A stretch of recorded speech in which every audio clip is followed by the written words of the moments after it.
ঐতিহ্যপূৰ্ণ টংৰা সত্ৰত মহাপ্ৰভু শ্ৰী শ্ৰী কৃষ্ণৰ দৌলযাত্ৰা মহোৎসৱৰ আয়োজন।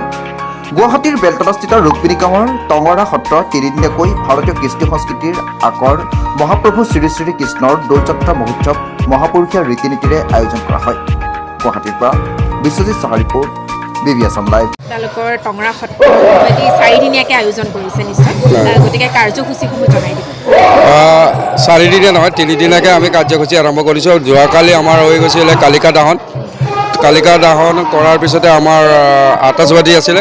তাৰপিছত আমাৰ ভকতবৃন্দৰ নাম প্ৰসংগ চলিছিলে। আমি যোৱাকালি তেনেকুৱাকৈ আমি সেই অনুষ্ঠানটো শেষ কৰিছিলোঁ। আমাৰ যোৱাকালি প্ৰায় 200-ৰ পৰা 250 মানুহ হৈছিলে।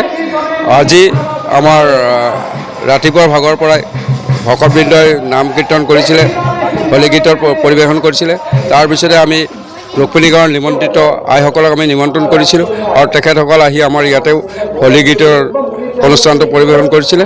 তাৰপিছতে আমি প্ৰায় 2টামান বজাত আমি সেইটো অনুষ্ঠান শেষ কৰিছিলোঁ আৰু আমাৰ এইটো প্ৰায় 6:30 বজাৰ পৰা আমাৰ বৰনাগাৰা নাম মুকালমৰ পৰা আমি নিমন্ত্ৰণ কৰিছিলোঁ। তেখেতসকল আহি আমাৰ নাম গাই আছে। তেখেতসকলৰ পাঠকৰ নাম হৈছে কমল মেধি। আজিৰ আমাৰ তেওঁলোকৰ অনুষ্ঠান শেষ, এইখিনিতে আমাৰ শেষ হ'ব।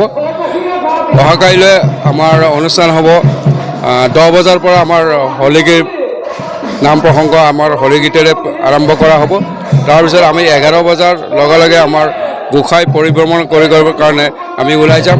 টংৰা সত্ৰৰ পৰা আমি জয়ানগৰ হৈ 6 মাইল হৈ ৰুক্মিণী গাঁৱেৰে আহি আকৌ আমি টংৰা সত্ৰত প্ৰৱেশ কৰিম। তাৰপিছতে আমাৰ বাঁহ ভঙা পৰ্বটো থাকিবই আৰু সেইটো পৰ্ব শেষ কৰাৰ পিছতে আমি গোসাঁই আমাৰ সত্ৰৰ চাৰিওচাইডে পৰিভ্ৰমণ ঘূৰুৱাই তাৰপিছত আমি আকৌ গোসাঁই স্থাপন কৰিম। মোটামুটি আজিতো প্ৰায় মোটামুটি হৈছে, যথেষ্ট মানুহ হৈছে, প্ৰায় 500-600 মানুহ হৈছে। আজিও চলি আছে, নামত এতিয়াও আছে, বহু মানুহে আছে, এতিয়াও চলি আছে। আমি বিশিষ্ট অতিথি আমি আমন্ত্ৰণ কৰা নাই। আমাৰ দৌল টংৰা সত্ৰ পৰিচালনা সমিতিৰ সভাপতি মাননীয় সত্যপ্ৰসাদ কলিতাদেৱৰ নেতৃত্বতে আমাৰ এই দৌল উৎসৱটো চলি থকা হৈছে। উপাম তুহাৰী চনন্দেন শতৱতী বাৰ এক কৌৰৱপূৰ্ণ। আজি দৌল মহোৎসৱ উপলক্ষে আমাৰ প্ৰতি বছৰে এই টংৰা সত্ৰ নিত্য এনেকুৱাকৈ চলিয়ে থাকে দৌল মহোৎসৱ। সেই উদ্দেশ্যে এইবেলিও আমাৰ এই কৰ্মখিনি কৰা হৈছে। আৰু উপলক্ষে মই একাধিক ঘোষা গাই দিছোঁ। কৃষ্ণই কদেৱ দুখহাৰী কালমায়াধীৰ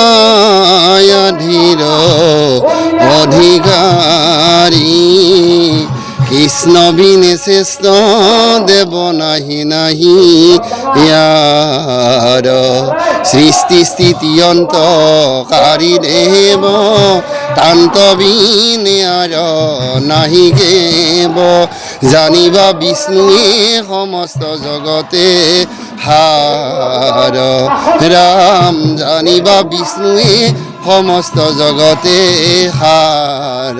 কৃষ্ণ কৃষ্ণ।